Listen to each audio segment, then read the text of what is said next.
Hatimaye siku imefika. Leo hii tunakwenda kushuhudia mechi nyingine za CAF kwa ngazi ya klabu Afrika, kwa maana ya kombe la shirikisho Afrika, ligi ya mabingwa Afrika. Mechi zinaanza leo mpaka Jumapili. Leo Aljuma, kesho Jumamosi mpaka Jumapili. Mechi back to back. Miamba ya kandanda Afrika inakwenda kuoneshana ubabe wao.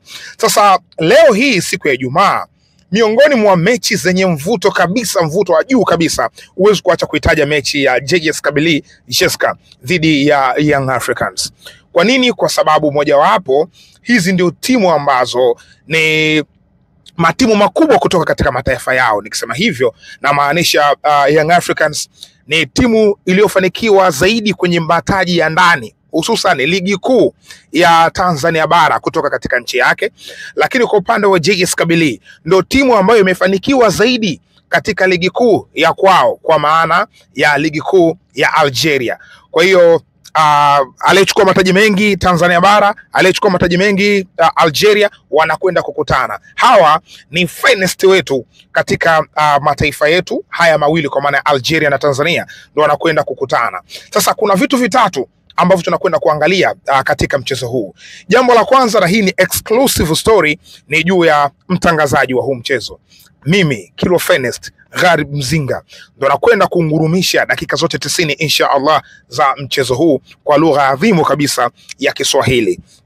Na kimsingi na uzoefu wa kutangaza hizi mechi nyingi za CAF. Nimeshatangaza mechi nyingi, yani hata namba yake sikumbuki, idadi yake sikumbuki. Lakini kwa Young Africans wenyewe, mechi ambazo kwangu mimi nilitangaza mechi za Young Africans ambazo naona zilikuwa za kipekee, zilikuwa za tofauti sana, basi ni mechi ambazo zote walicheza dhidi ya wapinzani kutoka Afrika ya Kaskazini, kwa maana hizi klabu kutoka katika mataifa ya Kiarabu. Katika mechi tatu ambazo nilizitangaza, nikaona nilizitendea haki kabisa. Mechi ya kwanza ilikuwa ni Young Africans dhidi ya Club Africain. Hii mechi walikwenda kucheza Olympic Rades kule Mustafa Agrebi kule Tunisia. Mechi ambayo Young Africans tunakumbuka, mechi ambayo Young Africans walikuwa hawapewi nafasi kabisa, lakini wakaenda katika ile mechi wakacheza vizuri sana. Ilikuwa ugenini, cheza vizuri sana, wakafanikiwa kushinda goli 1-0, bao likipigwa na Stefan Kiazizi. Yes, nani aliwakatia tamaa wananchi? Yes, ile pale ilikuwa ndio miongoni mwa mechi bora kabisa za Young Africans ambazo wenyewe wakikaa kwenye library yao ya mechi ile wanaiweka. Mechi nyingine ambayo nilitangaza kwa wananchi ilikuwa bora sana, ilikuwa ni wao dhidi ya CR Belouizdad, Shabab Riyadh Belouizdad, mechi ya marejeano, group stage, mechi muhimu. Young Africans hawahitaji tu ushindi kwenda hatua ya robo finali. Hapana, ilikuwa wanahitaji ushindi wa mabao kuanzia margin ya magoli 4-0. Ndicho ambacho walikuwa wanakihitaji. Kwa hiyo ilikuwa haitoshi tu kushinda 1, kushinda 2, washinde mabao 4 ili waende hatua inayofuata, kwa maana ya robo finali. Walicheza kwenye uwanja wa Mkapa. Young Africans iko complete, ina wachezaji wengi, wachezaji wake wazuri. Stefan Azizi yuko pale, Pacome Zouzoua yuko pale, Yao Kwasi Atola yuko pale, na wengine wengi. Kwa upande wa kocha alikuwa ni Angel Miguel Gamondi.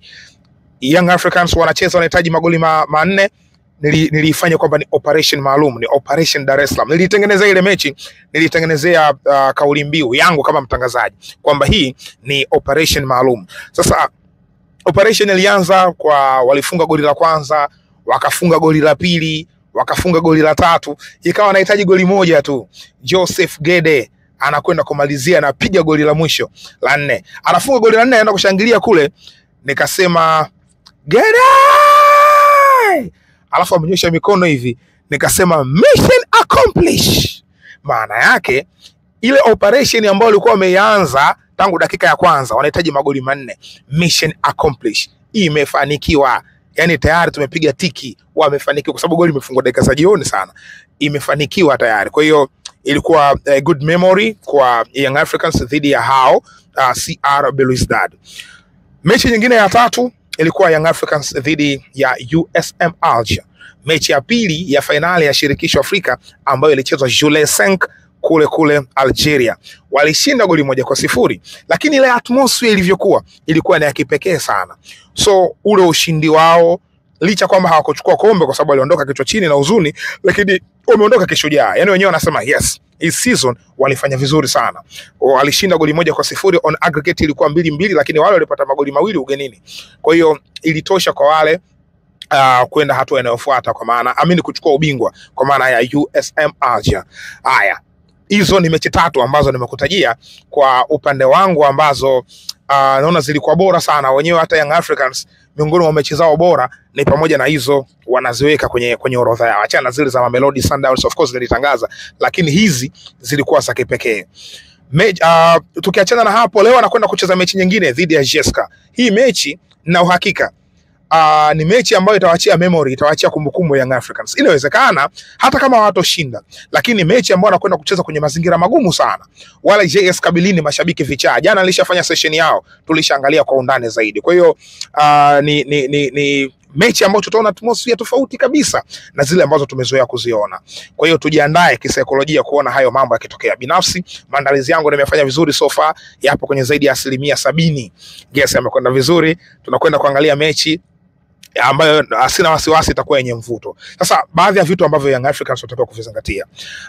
Eneo la kwanza ni hawa JS Kabylie ni kama timu nyingine za Afrika Kaskazini, hususan Algeria timu zao kwa asilimia kubwa huwa wanataka kumaliza mechi mapema kabisa, kwa maana ya dakika 15 za mchezo iwe tayari wameshaimaliza hiyo mechi, na wanafanya hivyo kwa kutoa pressure ya kutosha. Hizo pressure zinakuja kwenye maeneo mawili. Eneo la kwanza ni la mashabiki hizo dakika 15 za kwanza watashangilia kama vichaa kwa ajili ya kuatia pressure wachezaji wa Young Africans, kwa sababu wenyewe mashabiki wanajua kwamba itafikia muda hawa watawazoea. Yani mashabiki watawazoea, yani Young Africans watawazoea mashabiki. Kwa hiyo watataka kuwapiga pressure pale mapema ili waweze kupata mabao ya haraka. Eneo la pili na kwenye pitch, wachezaji wa Jeska watashambulia kwa nguvu kwenye dakika 15 za kwanza. Ile energy hawawezi kumaintain kwenye dakika zote 90. Yani hawana hiyo nishati ya kushambulia kwa nguvu hiyo kwenye dakika zote 90. Kwa hiyo watashambulia kwa nguvu kwenye dakika 15 za kwanza, alafu wanakuja wanaipoza timu, wanapumzika. Sasa upumzikaji wao inawezekana kwa kupossess mpira au kurudi nyuma kupaki basi kuacha Young Africans wakiwa wanakuja. Eneo jingine ni eneo la makocha. Zinbawa ni miongoni mwa makocha wazuri sana. Huyu kocha wa JS Kabylie amesha prove maeneo mengi sana.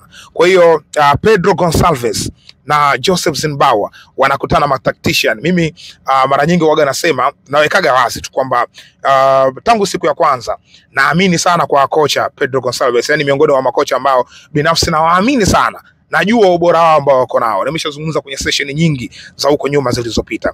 This time around kwenda kukutana na Joseph Zinbawa, miongoni mwa makocha ambao pia nawapa heshima kubwa sana kutokana na ubora wao ambao wako nao. So ni mechi ambayo inakwenda kuwa ya hayo mazingira, kwa maana ya maeneo ya kimbinu. Eneo jingine, hali ya hewa sasa hivi Algeria ni winter.